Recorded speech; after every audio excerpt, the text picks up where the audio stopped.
Hello aspirants, આજે દિન વિશેષ એપિસોડ 3માં જાણીશું આપણે રામનવમી શા માટે ઉજવવી જોઈએ અને રામનવમી કેવી રીતે ઉજવવામાં આવે છે. પ્રભુ શ્રી રામ માતા કૌશલ્યા અને પિતા રાજા દશરથના પુત્ર હતા. ચૈત્ર માસના શુક્લ પક્ષની નવમીના રોજ રામનવમીનો તહેવાર ઉજવવામાં આવે છે. ધાર્મિક ગ્રંથ અનુસાર આ દિવસે ભગવાન શ્રી રામ નો જન્મ થયો હતો.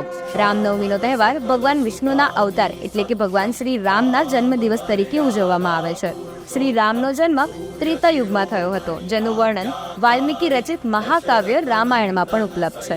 રામચરિત માનસના પ્રથમ કાંડ એટલે કે બાલકાંડના શ્લોકમાં પ્રભુ રામના જન્મ વિશે માહિતી છે, જેના શ્લોક 8 થી 10 કહેવાયું છે કે યજ્ઞની સમાપ્તિ પછી જ્યારે 6 મહિના પસાર થયા પછી 12 મહિનામાં ચૈત્રના શુક્લ પક્ષની 9મી તારીખે પુનર્વસુ નક્ષત્રમાં અને કર્ક રાશિમાં કૌશલ્યા દેવી લક્ષણો સાથે જગવીર શ્રી રામને જન્મ આપ્યો હતો.